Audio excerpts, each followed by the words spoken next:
ప్రియమైన వాళ్ళారా, ప్రభువైన యేసుక్రీస్తు నామములో ఈ యొక్క ఉదయకాల సమయాన మీ అందరికీ నా హృదయపూర్వక వందనాలు తెలుపుకుంటున్నాను. ఈరోజంతా కూడా మీరు చేయబోయే అన్ని విషయాల్లో దేవుని హస్తము మీకు తోడయుండి మీకు జయాన్ని కలుగజేయునుగాక.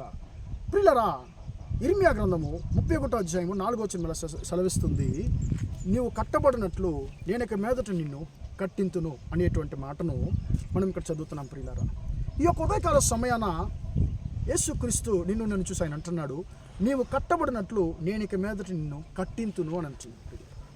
ఇక్కడ ఇశ్రాయేల్ దేశాన్ని గురించి ఇర్మియా ప్రవక్త వారి భవిష్యత్తులో జరగబోయేటువంటి సంగతిని ఆయన మాట్లాడుతున్నాడండి. ఇశ్రాయేలు దేవునికి ఇష్టం లేనటువంటి క్రియలు చేసినందువలన వారు బబులోను దేశానికి వారు బానిసలుగా వెళ్ళబోతున్నారు అనేటువంటి దాన్ని ప్రవచించినటువంటి ప్రవక్త ఈ యొక్క ఇర్మియా మళ్ళీ ఆ యొక్క వారు ఖైదీలుగా ఉండి 70 సంవత్సరాల తర్వాత వారు బబులోను దేశం నుంచి మళ్ళీ వారు ఇశ్రాయేల్ దేశానికి రప్పించబడి ఈ దేశం మళ్ళీ కట్టబడును అనేటువంటి దాన్ని కూడా ప్రవచించినటువంటి వ్యక్తి ఇర్మియా ప్రవక్త. ప్రియులారా, అలానే దేవుని యొక్క మాట ప్రకారము నెబుకద్నెజర్ రాజు వస్తున్నాడు. వచ్చి ఆయన ఈ యొక్క ఇశ్రాయేల్ దేశాన్ని జయించి ఇశ్రాయేల్ దేశాన్ని ఆయన అగ్నితో దహించి ఆ యొక్క ఇశ్రాయేల్ యొక్క గుమ్మమును ప్రియులారా ఆ గుమ్మమునంతా కూడా ఆ గోడలంతా కూడా ఆయన పడగొట్టి ప్రియులారా ఆయన వెళ్ళిపోతున్నాడు. ప్రియులారా, ఇప్పుడు ఇశ్రాయేల్ దేశము నాశనం చేయబడింది, కూల్చివేయబడింది.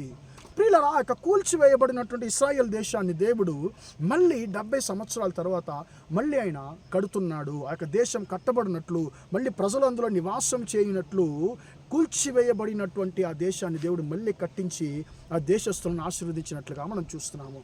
ప్రియమైన దేవుని బిడ్డ, ఈ యొక్క ఇశ్రాయేల్ దేశము మనకు జీవితానికి ఇది గుర్తుగా ఉంది. ప్రియులారా, మన జీవితం కూడా కొన్నిసార్లు శత్రువు ద్వారా, సాతాను ద్వారా, మనుషుల ద్వారా, కొన్ని కఠినమైనటువంటి పరిస్థితుల ద్వారా మన యొక్క జీవితం కూడా కూల్చివేయబడుతుంది.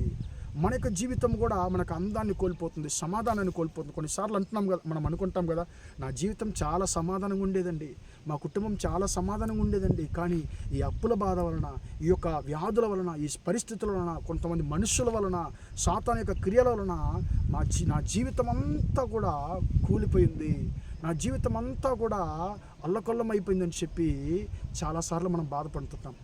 ప్రియులారా, అలాంటి పరిస్థితుల్లో ఒకవేళ మీరున్నట్లయితే యేసయ్య మీతో మాట్లాడుతున్నాడు, నా కుమారుడు, నా కుమార్తె, నువ్వు కట్టబడినట్లు నేను మరలా ఇక మీద నేను నిన్ను కట్టించబోతున్నాను, నిన్ను మళ్ళీ నేను నిర్మించబోతున్నాను, నువ్వు కోల్పోయిన ప్రతి ఒక్కటి నేను నీకు ఇచ్చి నిన్ను సంతోషపెట్టబోతున్నాను అని చెప్పి ఆయన అంటున్నాడు. ఆయన చెప్పేటువంటి ప్రత్యేకమైన మాట, నువ్వు మళ్ళీ కట్టబడతావు, నీ జీవితం మళ్ళీ కట్టబడుతుందని చెప్పి యేసయ్య నీతో మాట్లాడుతున్నాడు.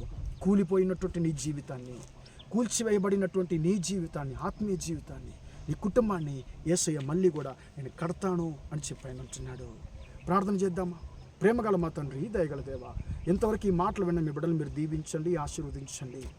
నువ్వు కట్టబడినట్లు ఇక మీద నేను నిన్ను కట్టించునన్న మాట ప్రకారం తండ్రి, శత్రువు ద్వారా, మనుషుల ద్వారా, సాతాను ద్వారా, కొన్ని కఠినమైన పరిస్థితుల ద్వారా తండ్రి కూల్చివేయబడినట్టు వీరి జీవితము మళ్ళా కట్టబడునుగా కానీ ప్రార్థిస్తున్నాము. యేసు నామంలో తండ్రి, ఈ మాట ఈ బిడ్డలకు జీవితంలో 100% నెరవేరునుగా కానీ ప్రార్థిస్తున్నాము. ఈరోజంతా కూడా మీ బిడ్డలు చేసే అన్ని విషయాల్లో మీ హస్తం తోడుండి వారిని ఆశీర్వదించమని యేసు నామములో ప్రార్థించి అడిగేసుకుంటున్నాను తండ్రి. ఆమేన్, ఆమేన్. ప్రియులారా, దేవుడు మిమ్మల్ని దీవించి ఆశీర్వదించునుగాక. Praise the lord.